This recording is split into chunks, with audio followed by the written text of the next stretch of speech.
The food on the table had already gone cold. I stood in the quiet kitchen, staring at 2 plates that should have been shared hours ago. The clock on the wall crept past 9. My phone stayed face up beside the glass of water. No calls. No new messages. Only the last text Olivia had sent 3 hours earlier.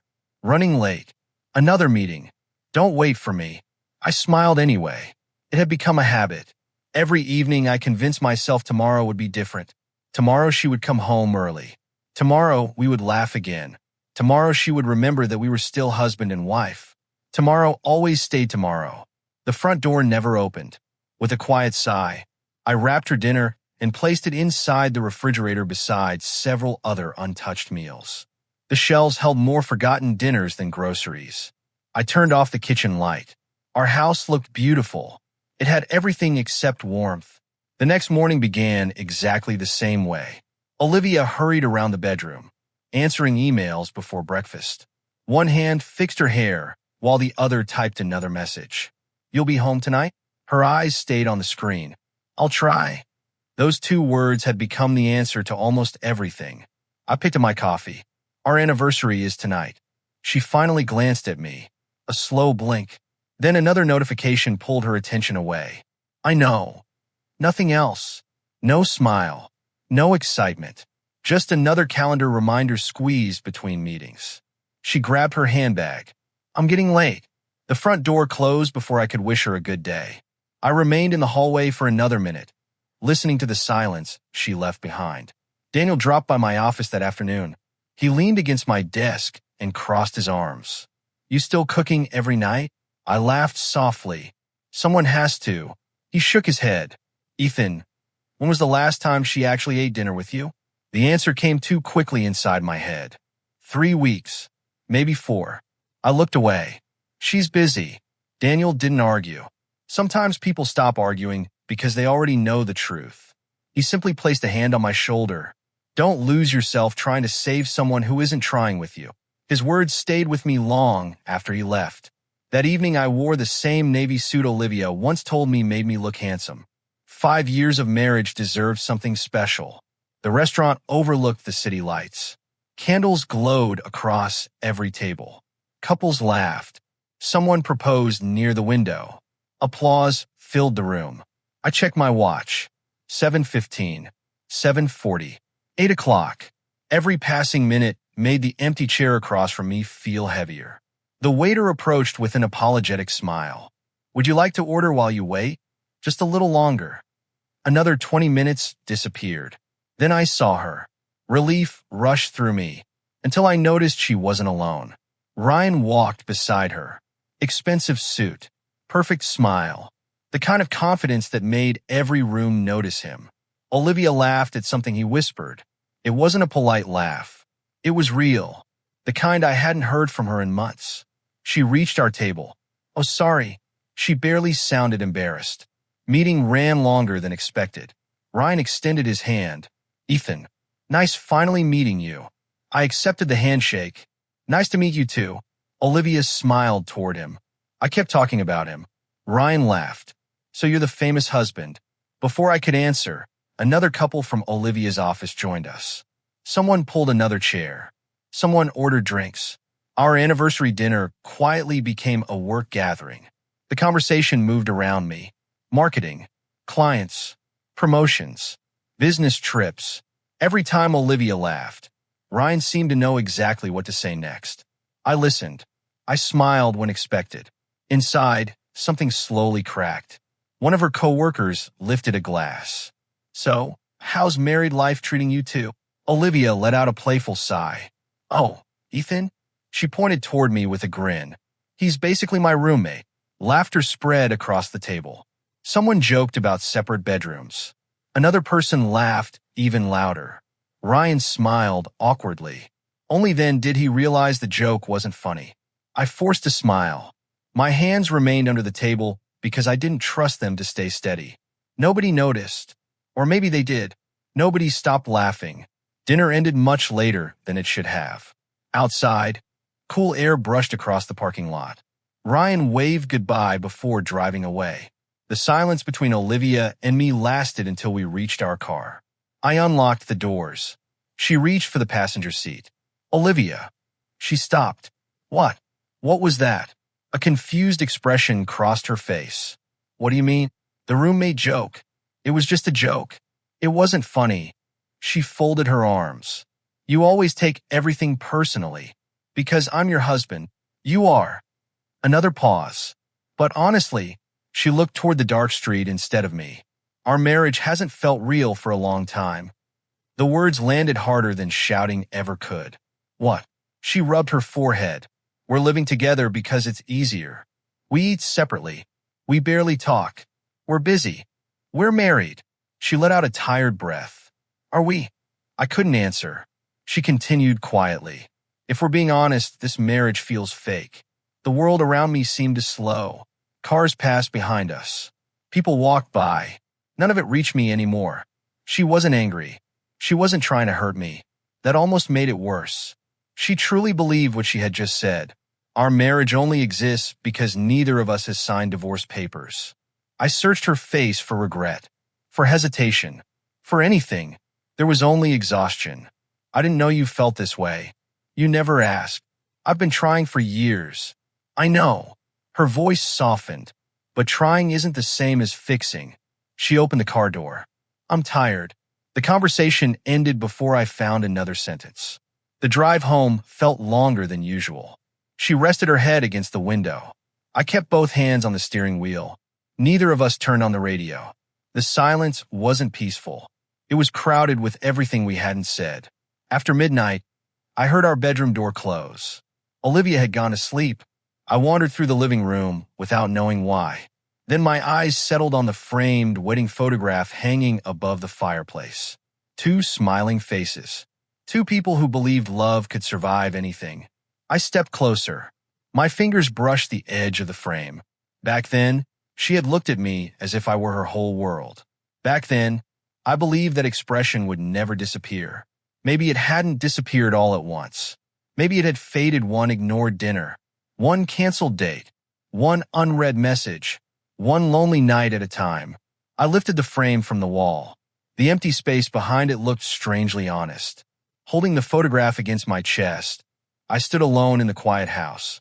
For the first time, I wondered whether leaving would hurt less than staying. The wedding photograph rested face down on the coffee table. I walked past it before sunrise, picked up my car keys, and left without turning it over. For years, I had started every morning hoping Olivia would notice how hard I was trying.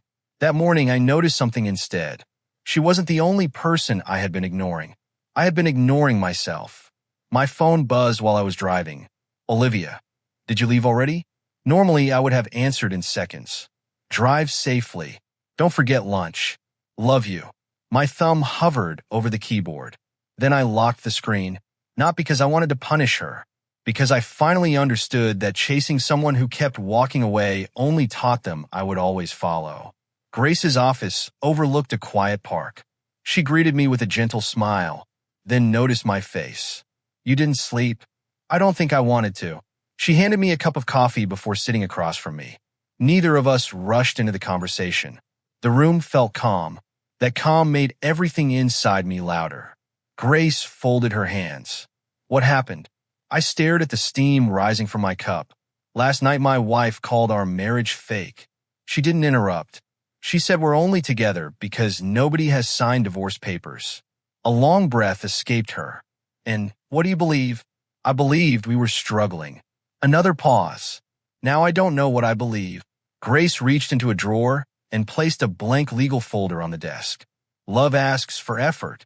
Her fingers rested on the folder. Respect shouldn't have to. I stayed quiet.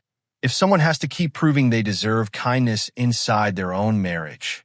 She gently pushed the folder toward me. That marriage becomes a prison. The words settled deeper than I expected. She didn't pressure me. Instead, she asked simple questions. When was your last vacation together? I searched my memory. We canceled it. Who canceled? Olivia. Birthday dinner? Work emergency. Our anniversary before this one. Another memory surfaced. She had flown to another city for a conference. We celebrated a week later. Grace nodded. What about your birthday? I smiled without meaning to. I spent it assembling a bookshelf because she had another meeting. The smile disappeared almost immediately. Each answer uncovered another excuse I had protected. Not because Olivia forced me, because I wanted to believe every disappointment had a reason. Grace opened the folder. If you choose this path, don't do it because you're angry. Her voice stayed steady. Do it because you've already spent too many years asking someone else to decide your worth. She slid several documents across the desk. Blank spaces waited for signatures. I picked up the pen. My hand didn't move. Not yet. The afternoon passed slowly. Back at the office, I opened my calendar. A notification appeared. Weekend trip with Olivia. Lake Evergreen. 3 days together. The vacation we had postponed twice already. Maybe this time she would have canceled again. Maybe she wouldn't. It no longer mattered. I pressed delete. The screen asked one final question. Delete permanently? My finger rested above the button. The trip disappeared with one tap. Then I opened our shared photo album online. Hundreds of saved plans. Restaurant reservations. Travel ideas. Anniversary reminders. I deleted every unfinished reservation we had promised to enjoy together. Each notification vanished quietly. No dramatic music. No tears. Just empty spaces where hope used to live. That evening I arrived home before Olivia. The house greeted me with familiar silence. I carried a suitcase upstairs. Not to leave. Not yet. I entered the guest room and opened the closet. A few shirts. A jacket. My laptop. The charger she always borrowed. Everything fit inside half the shelves. Our bedroom had become hers long before I moved out of it. The front door opened downstairs. You're home. Her voice echoed through the hallway. I'm upstairs. Footsteps climbed the stairs. She stopped outside the guest room. What are you doing? Moving. One eyebrow lifted. Where? Here.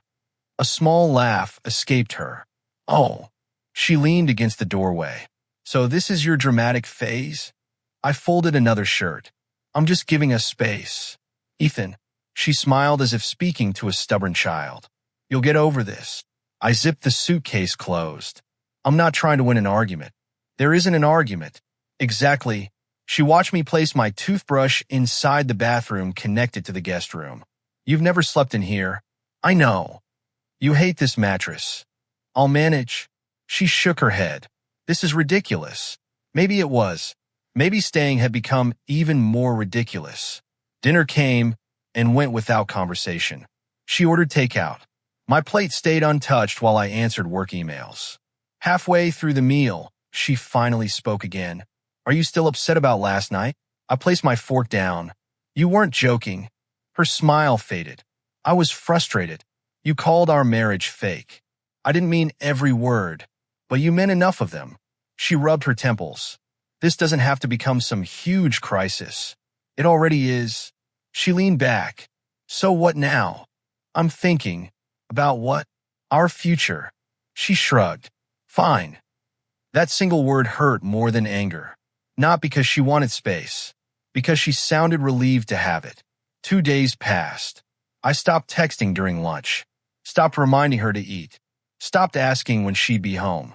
Stopped waiting by the window whenever headlights entered the driveway. The house became strangely quiet. One evening she walked into the kitchen and opened the refrigerator. Rows of prepared meals were gone. Only basic groceries remained. She frowned. You didn't cook? No. I thought you always meal prepped on Sundays. Not anymore. She stood there for another moment, staring at the empty shelves. Almost confused, as if she had only just realized those dinners had never prepared themselves. Friday evening, she entered my guest room without knocking. A stack of papers rested on the desk. Her eyes dropped toward them. She picked up the first page, then the second, then the title, Petition for Dissolution of Marriage. A short laugh escaped her. You actually went to a lawyer? I did. She placed the papers back down. This is just to scare me. I didn't answer. You won't file these? Still nothing. She crossed her arms. You love me too much. The sentence hung between us. Once, I would have agreed without hesitation. Now I wondered whether loving someone should require losing myself. She stepped closer. Come on. Another smile. Smaller this time. We'll laugh about this next week. I met her eyes. I don't think we will.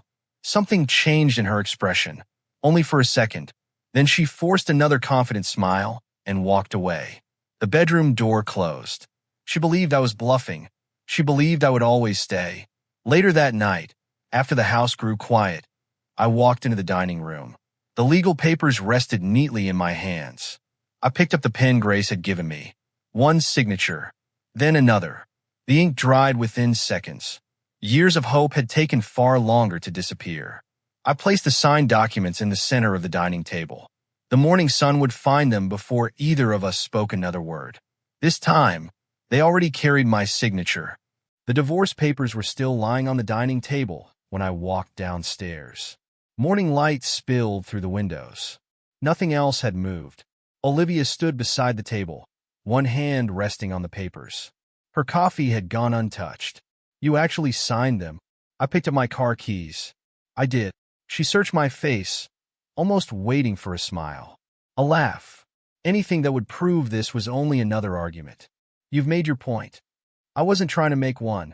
Come on. Her fingers tapped the stack of papers. This isn't who you are. No. I opened the front door. It's who I'm becoming. She didn't follow me. The silence behind me felt heavier than any shouting match we had ever had. The office became my escape. Not because I wanted to hide, because every hour I spent building something reminded me that my life wasn't completely broken. A week later, my manager called me into his office. I've got good news. He slid a file across the desk. The city approved your design. I blinked. The waterfront project? He nodded with a wide grin. And they want you leading the entire team.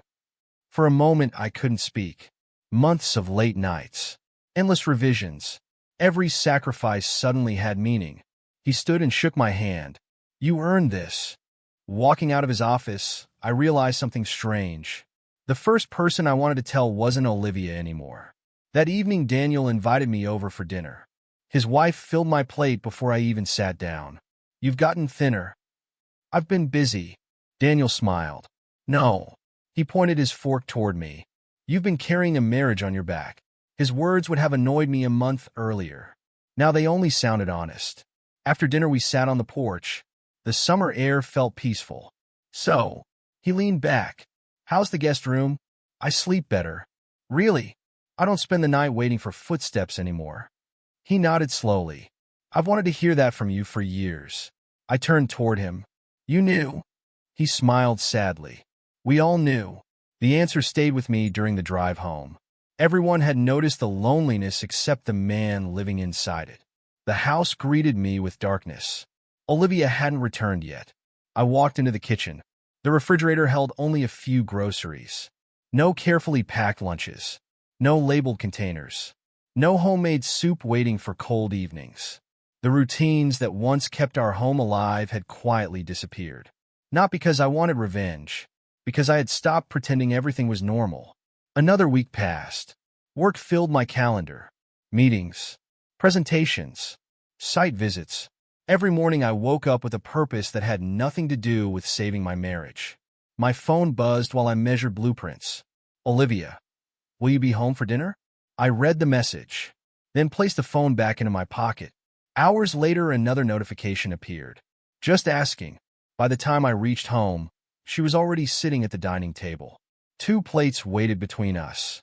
Steam no longer rose from either one. The food had grown cold. A familiar sight. Only now the roles had changed. You didn't answer. I was working. You always answered before. I know. She pushed a plate toward me. I cooked. The smell reminded me of the pasta she used to make during our first year together. I took one bite. It tastes good. She smiled hopefully. Really, it does. Nothing else followed. The conversation ended there. She lowered her eyes to her own plate. For months I had eaten cold dinners alone. Now we shared one together. It somehow felt even colder. A company gala filled the downtown hotel that Friday night. Our firm celebrated the waterfront contract. Champagne glasses clinked across the ballroom. Co-workers congratulated me one after another. Congratulations, Ethan. You deserve this. Great job. Every handshake slowly repaired a part of the confidence I had lost. Across the room, another event seemed to be unfolding. Voices grew louder near Olivia's company's table. Ryan stood with several executives. His confident smile had disappeared. One manager handed him a folder. Another pointed toward the exit. Within minutes, he walked away without looking back. Whispers spread quickly. Someone beside me lowered their voice. He lost the account. Apparently, he blamed his whole team. Another coworker added quietly, "They're replacing him." I watched Ryan disappear through the ballroom doors. For the first time since meeting him, nobody followed. Olivia remained standing near the buffet. She wasn't talking anymore. Several coworkers who once surrounded her had drifted toward other conversations. She reached for her phone, waited, locked the screen again. No messages, no calls, no Ryan. The room suddenly looked much larger around her. Our eyes met from opposite sides of the ballroom. She started walking toward me. Each step seemed slower than the last. "Can we go home together?" I checked my watch. I promised the team I'd stay another hour. "Oh." She forced a smile. "Of course." She waited another second, then quietly walked away. Rain covered the windshield during my drive home. Olivia's car wasn't in the driveway. I made myself tea and opened the project files. Midnight arrived before I heard the front door. She entered quietly. Her makeup had faded. Her shoulders slumped beneath her coat. "You were awake." "I had work." She placed her handbag on the chair. "Ryan's gone." I looked up. He resigned. The sentence hung in the air. He didn't even tell me. A bitter laugh escaped her. I defended him. She rubbed her forehead. "I thought we were a team." I closed the laptop. "How does that feel?" She stared at me, almost surprised by the question. "It hurts." A long pause stretched between us. Then the answer came before I could stop it. "I know." Not cruel, not mocking, just honest. She nodded slowly. "I guess you do." The days after that felt different. She came home earlier, started eating dinner at the table instead of carrying food into the office upstairs. Sometimes she stood outside the guest room. Her hand hovered near the door. Then she quietly walked away. One evening, she found the laundry basket empty. My shirts, I washed them myself. The grocery list, I already went. The electricity bill, I paid it online. Every little task she had never noticed was already finished. Not by me anymore, by herself. The invisible parts of love had finally become visible through their absence. Saturday afternoon, I visited my mother. She smiled the moment she opened the door.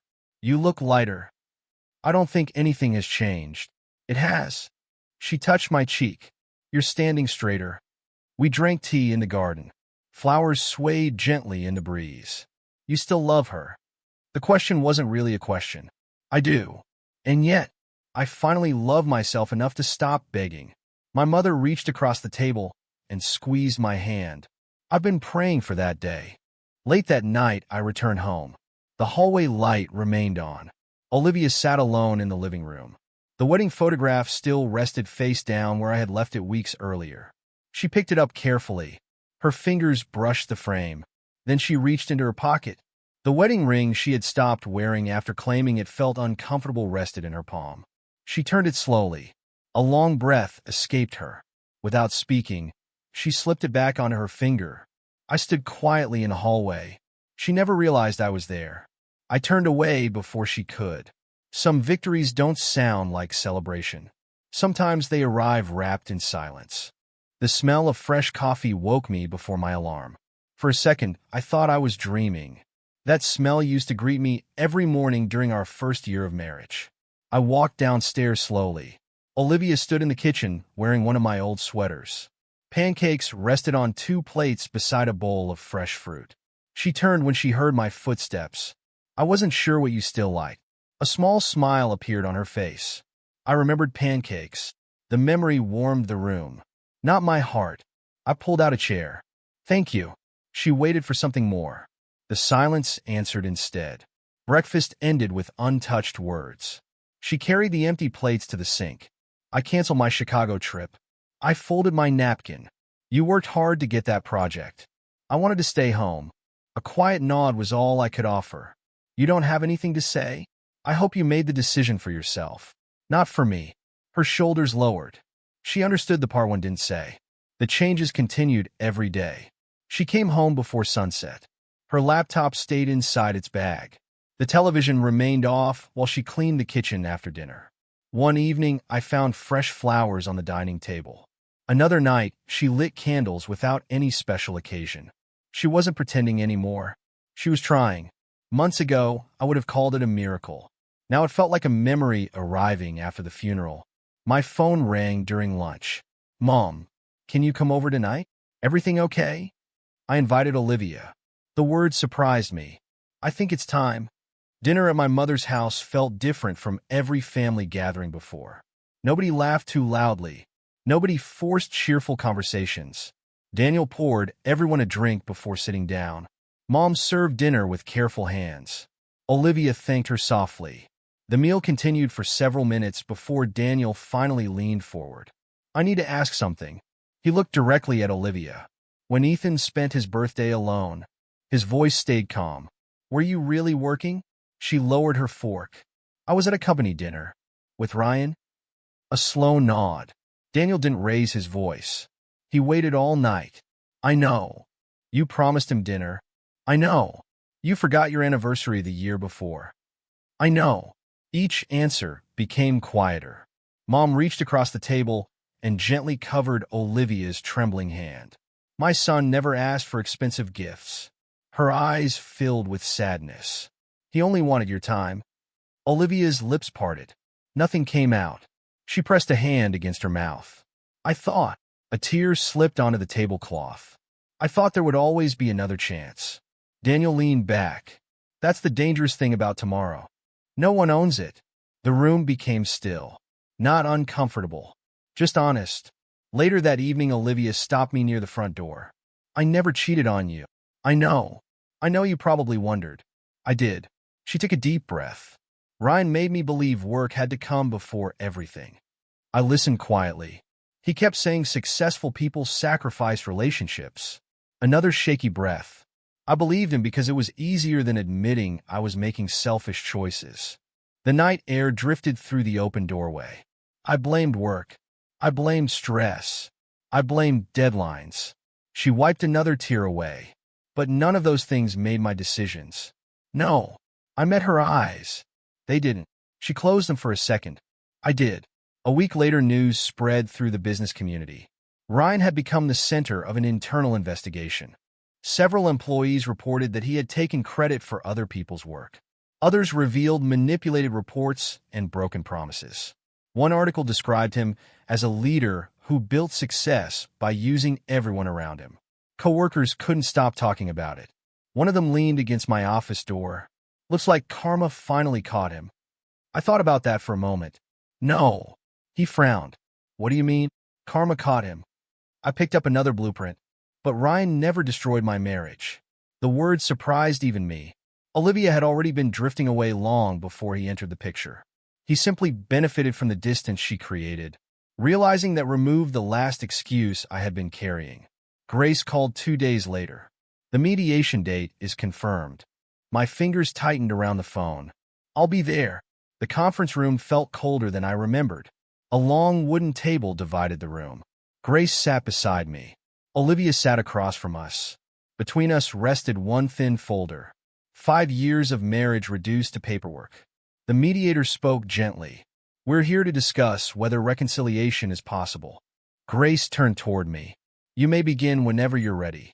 Before I could answer, Olivia reached into her purse. She placed something on the table. Our wedding ring. She had removed it from her finger. Its gold surface reflected the ceiling lights. I brought this because... Her voice caught halfway through the sentence. Because I finally understand what it meant. Nobody interrupted. I wore it every day. She stared at the ring. But somewhere along the way it became jewelry. It stopped being a promise. A tear rolled down her cheek. I confused comfort with love. She swallowed hard. I confused promotions with happiness. Her fingers wrapped around the ring.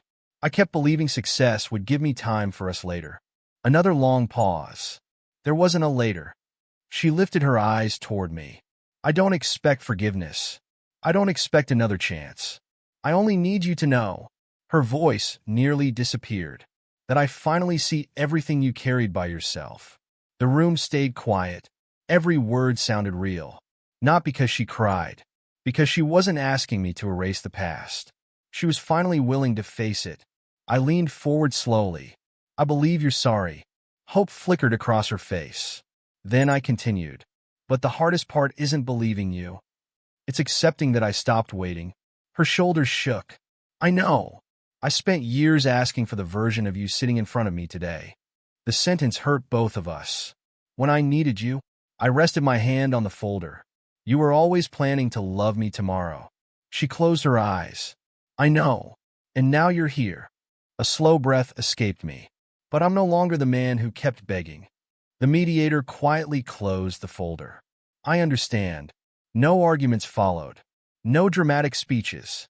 Only acceptance. Grace placed a reassuring hand on my shoulder before gathering the documents. We stood together. Olivia remained seated. Her fingers still rested around the wedding ring. Not wearing it. Simply holding it, as if she finally understood its weight. The courtroom arrived sooner than I expected. Everything felt formal. Quiet. Final. The judge reviewed the documents without emotion. Page after page turned. Then one final sheet slid across the desk. The judge looked toward me. "Mr. Carter." A pen rested beside the paper. Only one signature remained. Mine. The pen rested between my fingers. One signature. That was all it would take to close the chapter one had spent years trying to protect. The judge waited patiently. Grace sat beside me without speaking. Across the room, Olivia held her hands together so tightly that her knuckles had turned white. Months ago, I would have searched her face for hope. Now I search my own heart instead. It still hurt, just not enough to make me abandon myself again. I lowered the pen. My name flowed across the paper with steady hands. No hesitation. No anger. No revenge. Only acceptance. The judge reviewed the document, stamped the final page, and closed the file.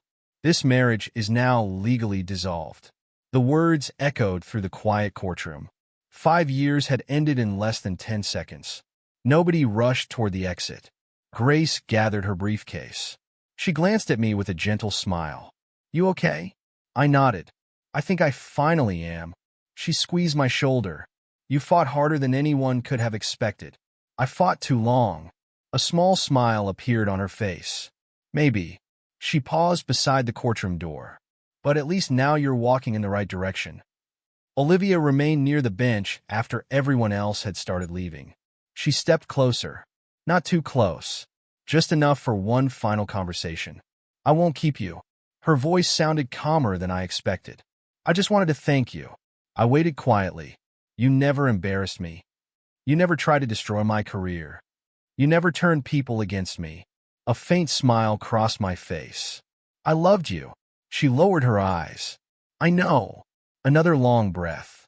"I kept expecting you to hate me." "I don't." She looked surprised. "I don't hate you." The words felt honest. "I just can't live inside the same pain anymore." A tear slipped down her cheek. She didn't wipe it away. "I understand." This time, I believe she truly did. She reached into her purse and carefully placed something on the empty bench beside us. The wedding ring. "I can't wear it anymore." Her fingers rested on it for a moment before pulling away. "It belongs to the life I couldn't protect." Neither of us touched it again. I gave her one final nod before walking toward the courthouse doors. She didn't call my name. She didn't ask me to stay.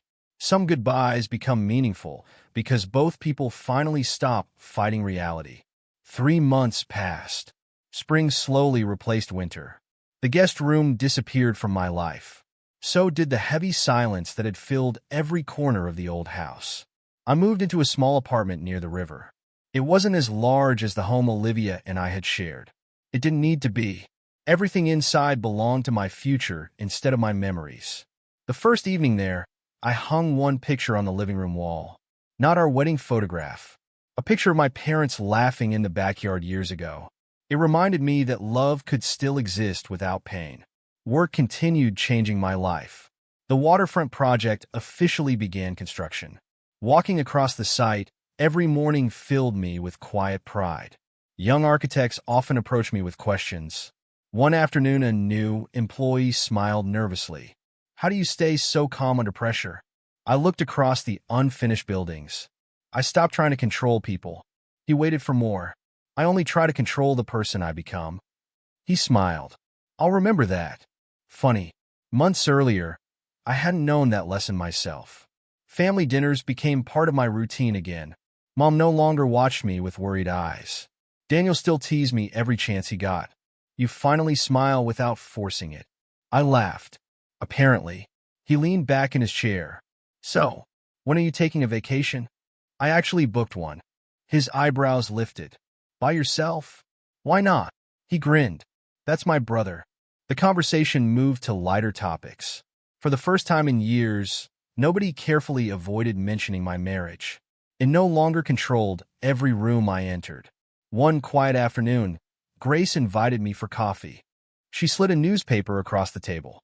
A small article had been circled with a pen. Olivia had resigned from her company. I looked up. Grace folded her hands around her cup. She turned down several big offers. "Really? She's working with a nonprofit organization now." I stared at the article for another moment. "People change." Grace nodded. "They do." Another pause settled between us. "You don't seem angry." "I'm not." "Curious?" "A little." She smiled softly. "That's called healing." I folded the newspaper and pushed it back across the table. "I hope she finds the happiness she kept searching for." Grace studied me for a second. "You mean that?" "I do." A week later, I visited the restaurant where we had celebrated our anniversary. Not because I missed it, because I wanted to prove to myself that memories no longer owned me. The city lights still reflected across the windows. The same piano music floated through the dining room. Everything looked familiar. Everything felt different. As I stepped outside, I noticed someone standing near the entrance. Olivia. She hadn't seen me yet. She held something carefully in both hands. The wedding ring. She walked toward a small flower bed beside the building. A wooden memory box had been placed there for guests celebrating anniversaries. Without a word, she opened the lid. The ring disappeared inside. She closed the box gently. Her fingertips lingered on the wood for a moment. No tears. No dramatic goodbye. Just quiet acceptance. She turned to leave. Our eyes met. Neither of us moved. A soft smile appeared on her face. Not hopeful. Not broken. Simply grateful. "Take care, Ethan." "You too." She nodded once before walking toward the parking lot. She never looked back. Neither did I. Summer arrived. The apartment slowly became a home. Books filled the shelves. Plants covered the balcony. Laughter returned whenever friends visited. Peace wasn't loud. It lived inside ordinary days. One evening, I unlocked my front door after work. The sunset painted the living room in warm orange light. I placed my keys on the counter. The room felt comfortable. Not because someone was waiting for me, because I had finally become enough for myself. My phone vibrated. One new message. The sender's name appeared on the screen. Olivia. I didn't reach for it immediately. Instead, I walked across the apartment and opened the balcony doors. Fresh air filled the room. The city stretched peacefully beneath the evening sky. When I finally picked up my phone, the message remained unread. A gentle smile found its way onto my face. I pressed one button. The message disappeared without ever being opened. I slipped the phone back into my pocket and quietly closed the front door behind me. Some endings don't happen when love disappears. They happen when self-respect finally arrives.